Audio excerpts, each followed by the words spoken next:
Prologue. It's not like I've completely forgotten about it. I probably still remember this place, and I even dream of its scenery, just as I'm doing now. I could only remember this place in my dreams. Right, it's not like I've forgotten about it. I just can't find any clues to help me retrieve these memories. Nothing could possibly trigger my memories of this scene. There's simply nothing in the real world that resembles it at all. If I tried, I could certainly remember it, but I lack the opportunity to do so. Nothing from my everyday life could possibly remind me of the person before me. Do you have a wish? The face of the person who calmly asked me that question was continuously morphing into new and different faces. My dream was generated by my own subconscious, but somehow, I couldn't grasp the features of his, or her, face. I saw it, of course, at least, I believe I did. It's just that he, she, somehow resembled everyone and no one at the same time. Back then, I guess I gave a passive, harmless answer to his, or her, question. Though I don't remember my precise response. Anyhow, when he, she, heard my answer, I was presented with a container of some kind. This is a box that grants any wish. It did look like a box, now that he, she, mentioned it. I squinted at the box. My vision wasn't bad, but I still couldn't see it clearly. There was nothing in the box, yet it exuded a strange feeling. It was like holding a closed cookie box that made a rattling sound when you shook it, but was empty once you opened it. I think I asked him, or her, something trivial at that point, along the lines of why are you giving this to me? Because you're truly interesting. I can't distinguish one human from another human, even though I'm fascinated by humanity. Ironic, don't you think? I didn't really understand what he, she, was trying to say, but I nodded. Half-heartedly nonetheless. But you're an exception, I can distinguish you from the rest of humanity. You might think that this is nothing special, but it's more than enough to capture my interest. I looked inside the box. Even though the box was empty, I felt as if I were being attacked by an unpleasant sensation and my entire body were being drawn toward the bottom of the box. I quickly looked away. This box will grant any wish. I don't care what you wish for, I won't stop you. Even if your wish destroys all of mankind. I'm just interested in what you, or your species, choose to wish for. I said something in response, and he, she, smiled. He. No. It's not some kind of special power. Humans already have the ability to grant wishes just by forming a clear image of what they desire. I'm only able to give that power a little push. I accepted the box. Of course, I wouldn't remember this dream when I woke up, but I would clearly remember what I thought about him or her. It was the same impression that I had of him or her in the dream. Somehow, isn't that person disgusting?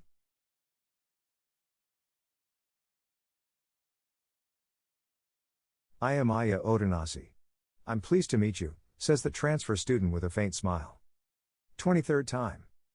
I'm Aya Odanasi, regards, says the transfer student, uninterested, emotionlessly. 1050th time. Aya Odanasi, utters the transfer student without even looking at us, seemingly bored beyond belief. 13,118th time. I look at transfer student Aya Odanasi, whose name I don't yet know, standing on the platform. Aya Odanasi.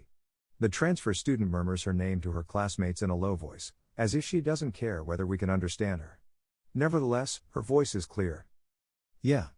I somehow already know her name, even though I've just heard it for the first time. We all wait with bated breath, but not because of the blunt, simple self-introduction that barely even qualifies as a greeting. It's probably because she is stunningly beautiful. She stands out effortlessly from everyone else in the room. Everyone waits for her to continue speaking. She opens her mouth. Kazuki Hoshino. Huh? She calls out my name for some reason. Everyone else in the class looks at me curiously. Don't look at me like that, I'm just as clueless. I'm here to break you, she suddenly proclaims. This is my 13,118th school transfer. Even I can't help but get annoyed after so many iterations. So for a change of pace, I'll declare war this time. She doesn't even spare a glance for our dumbfounded classmates, and gazes straight at me. Kazuki Hoshino. I'll make you surrender. You'd better give me your most precious thing soon. Resistance is futile. Why? That's simple. Because I'll Aya Otanasi smiles, and then finishes her sentence. Always be by your side, no matter how much time passes. 10,876 time. It's March 2 ND. It's supposed to be March 2 ND today. Why am I confirming today's date? Probably because the sky's still cloudy, even though it's already March. That's almost certainly it. I'm a bit melancholic because of the weather. Lately, the blue sky has been hiding behind the clouds. Geez, I wonder when the weather will finally clear up. I'm in my classroom before school starts, staring out the window, just idly thinking about nothing of importance. I guess I'm having these thoughts because I'm feeling unwell. No, I don't feel bad. I feel how I've always felt. I'm just uncomfortable. I can't explain it, but it feels like I'm suddenly the only one without a shadow. It's more like the something's imperceptibly wrong kind of uncomfortable, odd. I can't come up with a reason.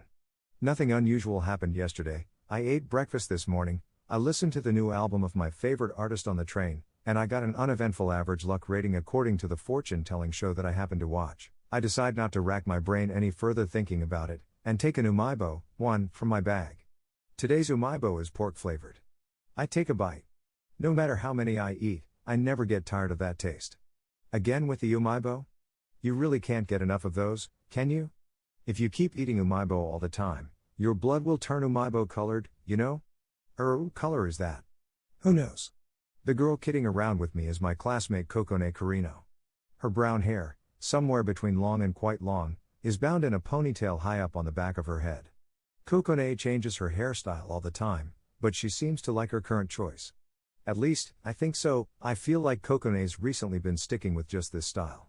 Kokone casually grabs the seat beside me. She starts doing her makeup with the help of her blue hand mirror. She's also making use of a tool that as a guy, I wish she'd put this much effort into everything, and not just into doing her makeup. Come to think of it, you have a lot of blue stuff, don't you? Oh yeah, I like blue.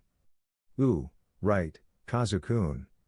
Isn't there something different about me today? Isn't there? Kokone suddenly says, looking at me with sparkling eyes.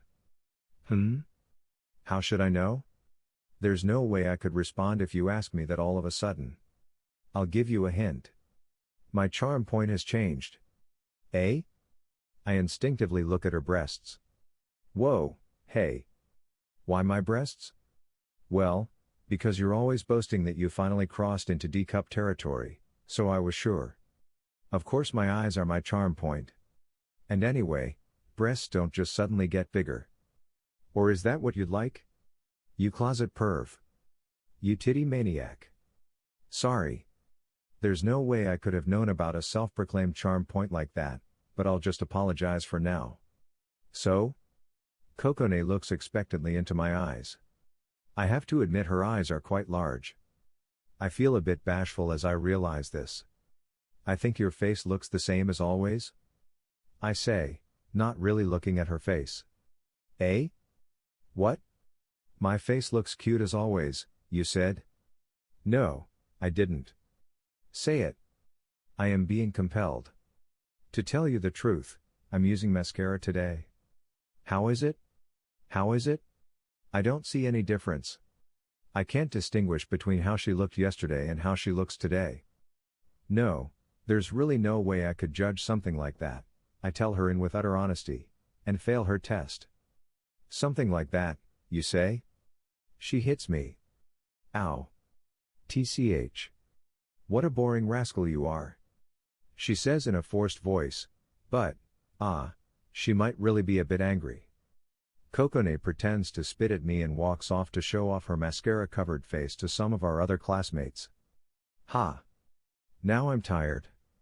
Kokone may be funny, but I can't cope with her temper.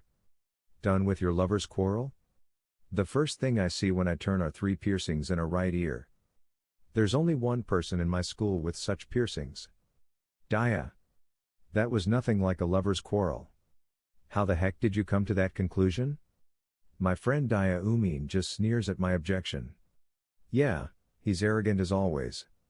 Well, I guess it would be weird if someone like Daya were to abase himself. After all, he chooses to wear such extreme accessories and doesn't just ignore the school rules, but instead deliberately flaunts his violation of those rules. But did you really not notice the mascara? Even I noticed the difference. And I'm completely uninterested in her. Seriously? They are neighbors and have been childhood friends since kindergarten. That he isn't interested in her is undoubtedly a lie. That being said, overlooking something that even Diane noticed might be a small problem. After all, he's totally uninterested in others and doesn't even seem to look at people. But, I have the feeling that she applied that mascara yesterday as well. I see, I got it, Kazu.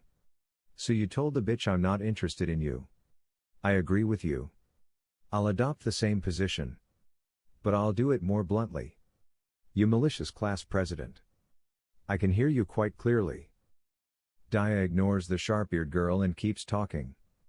Kazu, let's not talk about that irrelevant chick anymore. Did you know that a transfer student's arriving today? A transfer student?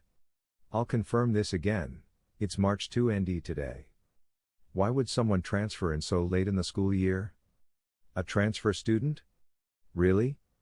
As expected, Kokone has heard us talking, and raises her voice to ask a question. Kiri. I'm not talking to you. Don't come butting in from over there. Oh, and don't come closer, either. That desperately made-up face of yours isn't good for my mental health. What? You're one to talk, Daya. You should start fixing that dishonest personality of yours ASAP. Maybe we should hang you upside down for 24 hours so some blood can finally get to your brain. Maybe you'll finally be able to say something of value after that. In order to interrupt their mutual abuse fest, I raise my voice a bit and return to the original topic. A transfer student, right? I think I heard something about that. Daya closes his mouth on cue and glares at me. Who told you that? He asks with a serious look. Eh? Why do you want to know? Don't answer a question with a question.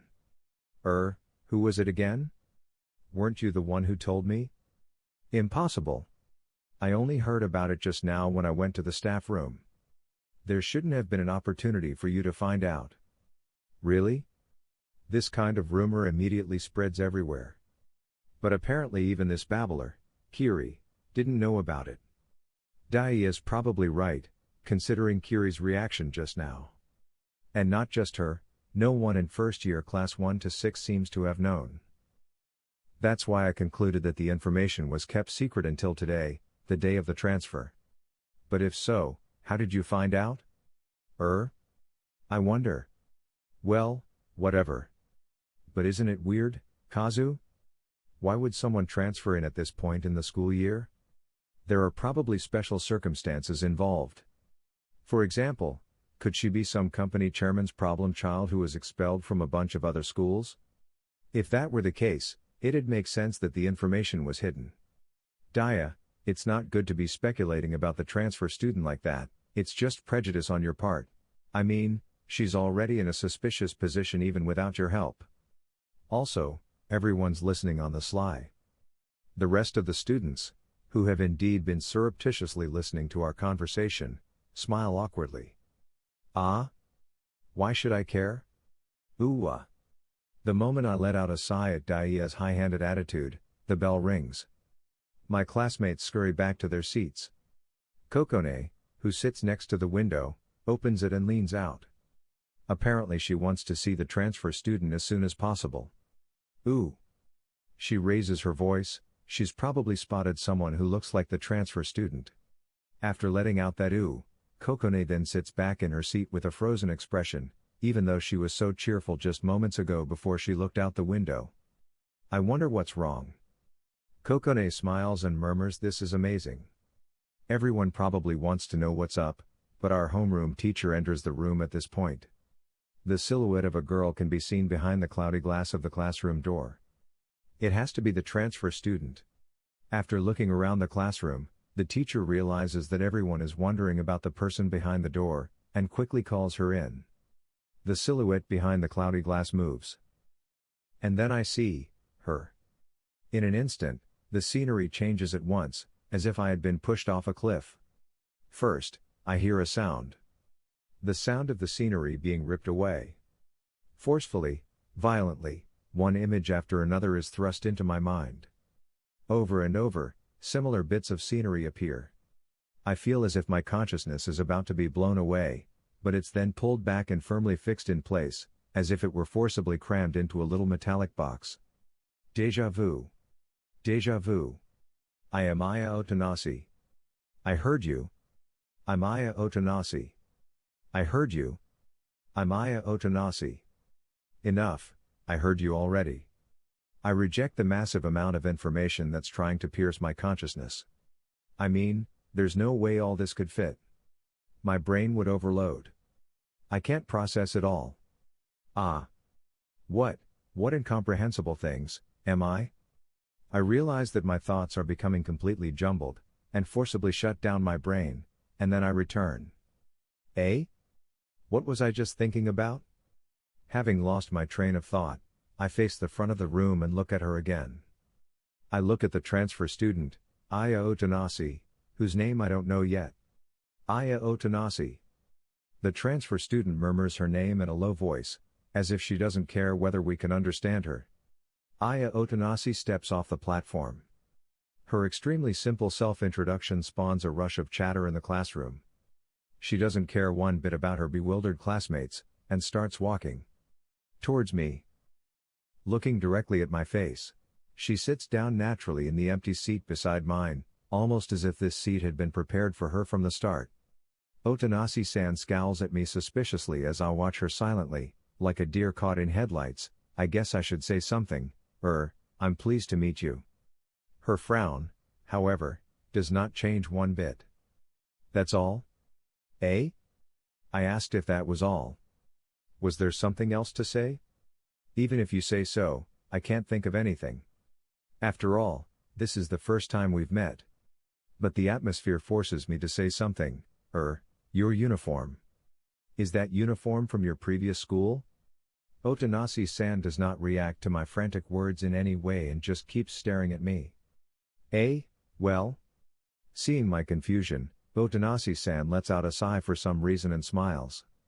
Her smile seems to demonstrate amazement at a shallow-witted child. I'll tell you something good, Hoshino, eh? I didn't tell her my name yet. But that thought is a mere trifle.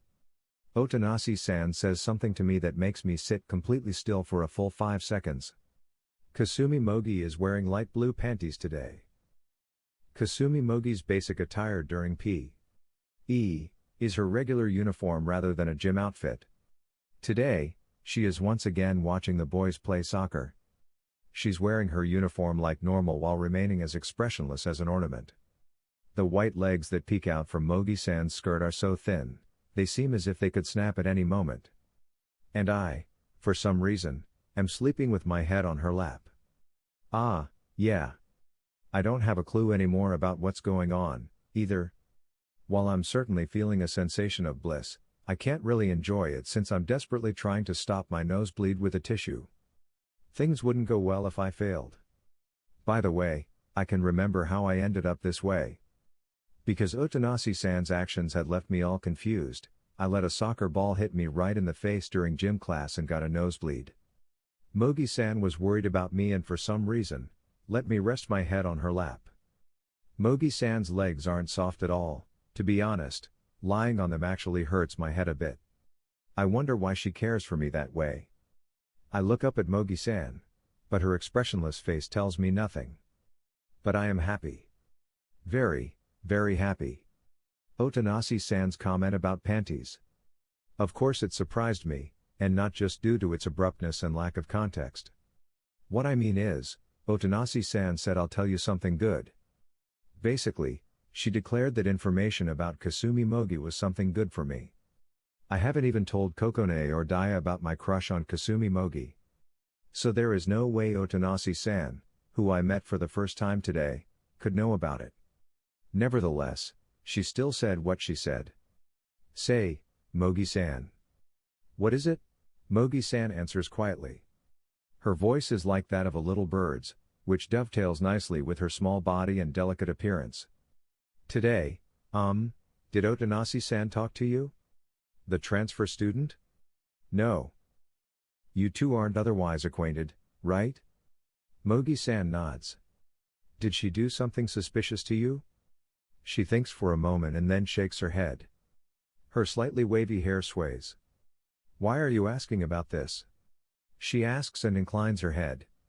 Ah, no, if nothing happened, that's fine. I shift my sight to the field. Otanase-san stands alone in the center of the schoolyard with a daunting pose, showing no interest in the ball or the girls swarming after it. When the ball rolls casually toward her, she weakly kicks it back. Did she just kick it to a girl on the other team? MMHH.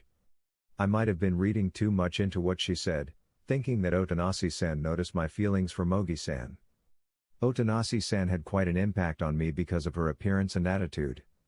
Yeah, I merely read too much into her comment because it was made so abruptly by a person with remarkable presence. That's logic anyone could agree with. And yet, why can't I believe that? Otanase-san fixes her gaze on me, not looking away for a moment. Staring straight into my eyes, she boldly lifts the corner of her mouth. Although class has not yet ended, she starts walking toward me. Before I know it, I stand up. I've abandoned the privilege of sleeping on Mogi-san's lap, which is supposed to be the source of my utmost happiness. My entire body shudders. I'm not even exaggerating, I really am shuddering from head to toe. Mogi-san, who seems to have noticed Otanase-san as well, tenses up anxiously and stands up next to me. With a daring smile, Otanase-san points at me, no, at Mogi-san. Just then, there's a sudden gust of wind, a completely random gust. A gust no one could possibly have foreseen. This sudden gust lifts Mogi-san's skirt. Tilda. Mogi-san immediately pushes her skirt down, but only in front. I am standing behind her. Right after the gust passes, Mogi-san turns around and looks at me. She is indeed expressionless as always, but her cheeks seem a little red. She silently forms the words "Did you see them?" with her mouth. Actually, she might actually have spoken out loud, but I can't hear her low voice. I shake my head frantically. I guess that my frantic reaction clearly indicates that I've indeed seen her panties. But Mogi-san doesn't respond and instead casts her eyes downward. By this point, Otanase-san is standing right next to me. I get a glimpse of her expression. Ah, I realize why I am trembling so hard. I understood Otanase-san's expression. It reflects a feeling that has never in my life been aimed at me until now. Hostility. Why? Why is there hostility directed at someone like me? Otanase-san raises the corner of her mouth and scowls at me. While I am still shaking but otherwise paralyzed, she places her hand on my shoulder and puts her lips to my ear. They were light blue, weren't they? Otanase-san knows everything. My affection towards Mogi-san, that a sudden gust would expose her panties, she knew it all. Otanase-san's statement this morning wasn't some kind of joke. It was a threat to insinuate that she knows me perfectly, that she has grasped my way of thinking, that she's in control of me. Hoshino, you should have recalled it by now, right? Otanase-san observes me while I stand petrified. We stay like this for a few moments, but when I stay silent, she lets out a sigh and drops her gaze to the ground. She murmurs her complaint, so it's useless, even though I went this far, I see, you're even one level duller today. If you've forgotten, remember it now. My name's Maria. Maria? No, you're Aya Otanase, aren't you? Is that your pen name or something? Shut up. She scowls at me, not even trying to hide her irritation. Well then. You aren't challenging at all like this, but in that case I'll act at my own convenience, Otanase-san says and turns her back to me. Ah, wait. I instinctively stop her. She turns around, appearing stressed out. I can't help but wince at the sight of her frown. I'm not sure. But judging from Otanase-san's attitude, maybe, could it be that we've met in the past? Hearing these words, Otanase-san raises the corner of her mouth. Yeah, we were lovers in our previous life. O mine beloved Hathaway, how miserable thy current state. Thou wert not so lily-livered when thou camest to save me, princess of thine enemy's land, what? I am at a loss for words. Otanase-san seems satisfied after seeing my confused state. For the first time today, She displays what seems like a genuine smile. I'm joking. The next day, I saw Aya Otanasi's corpse.